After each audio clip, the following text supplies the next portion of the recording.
Guys, my name is Dave Hartman, and I did 10 years in the Navy. I was actually a pilot. I flew F-18s on and off aircraft carriers. I did 2 deployments, 2 combat deployments. Both of them were flying over Iraq, and both deployments were also on the USS Harry S. Truman.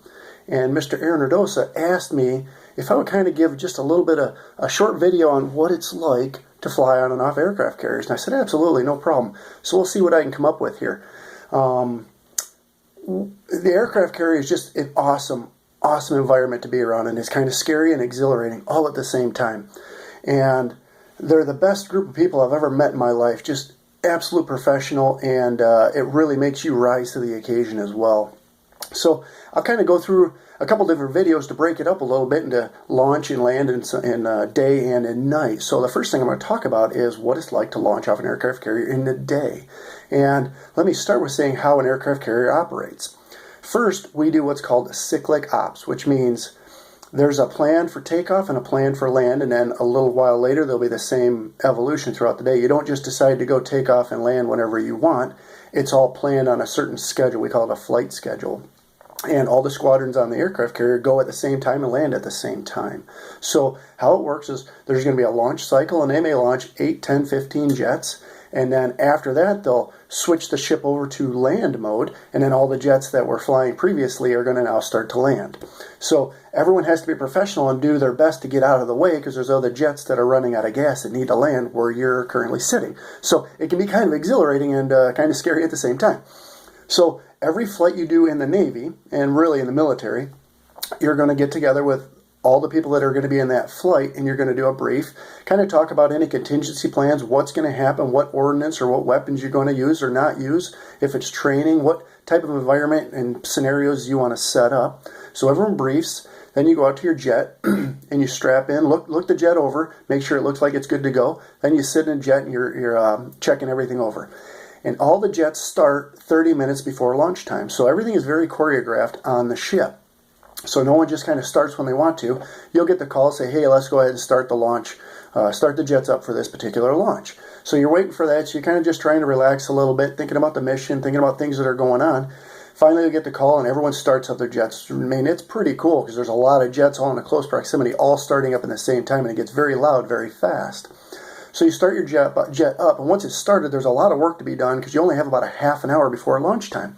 So you get the jet started, and you start turning on all your avionics and your radios and equipment. And you're checking different statuses from flight controls, hydraulics. The weapons that you have on board have to talk to your computer system, and the computer has to talk to the weapons, and make sure everything is all synced up and lined up, because you need to make sure that jet is ready to go flying and it's going to be safe and do what you need to do. So you're doing all that. Finally, you'll get to a lull in a spot where you're like, okay, I got the jet ready, I'm ready, everything's going, all my checks are done. Now you're waiting for that launch time. So everyone on the flight deck has some type of jersey, we call it a float coat, and it's a different color. And that color designates what that job is. And the yellow shirts, they are going to direct you around the flight deck, because you don't just decide to taxi around. Someone's going to tell you where to go. And there's 4 catapults on the ship, 2 in the front, we call it the waist, kind of on the side. There's 2 on the side, so 2 in the front and 2 on the side. And they're going to put you in line with one of those catapults, and there's a sequence in the launch that everyone kind of follows. And you kind of get the hang of it once you know what you're doing, but at first you're kind of just lost, like, where am I going?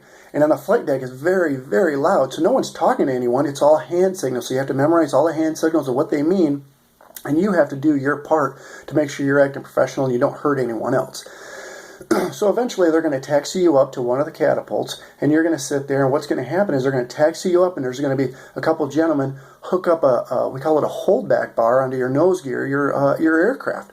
And the reason they do that is you're going to taxi up, they're going to hook that up, and that's actually going to hold your jet back when you're at full power until the launch goes. And it'll break loose at the predetermined time of a certain force, and then it'll break loose. So you get taxied up there, you see the guy jump under your jet real quick, and he hooks that holdback bar up, and eventually you're going to get the signal to lower your launch bar. And that means there's a little shuttle that's right in front of you, right under your nose gear, and that shuttle is hooked to the ship, and it's steam-driven currently, and I think they're going to go to magnetics, but it's steam-driven currently, and that baby hooks up, and essentially once they push that button, you're going flying. So they hook you up, you get you all set, And then finally, so you got your nose gear hooked up to the shuttle and the holdback bar holding your jet back, so you don't have to hold on to the brakes. So you're just sitting there with no brakes on.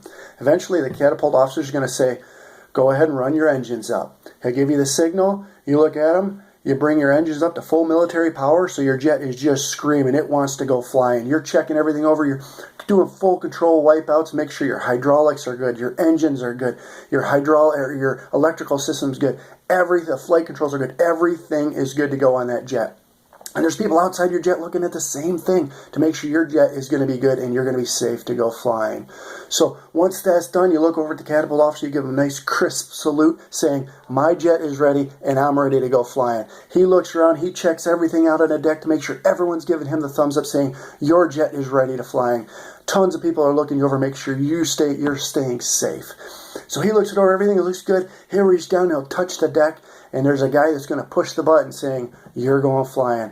So at this point, you give him that nice crisp salute. You put your head back. You put your hand up on the tail rack because the F-18 is computer driven. And once you pre-program it to launch mode, it knows what it has to do to get it flying. So you put your hands up here. You got your left hand on the throttle running at full power. So that fire breathing is just screaming out the back. And all of a sudden that button goes.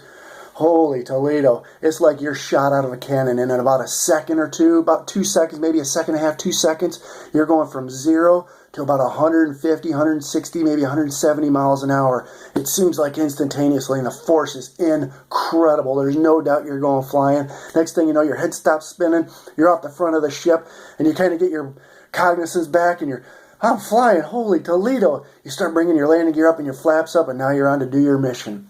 Guys, man, whatever you can think of, go for it. I tell you what, I'm just an ordinary guy, and I did an amazing thing because I just wouldn't give up. Whatever your dream is, go for it, and you can accomplish it. Love to see you in the skies. Talk to you later. Bye.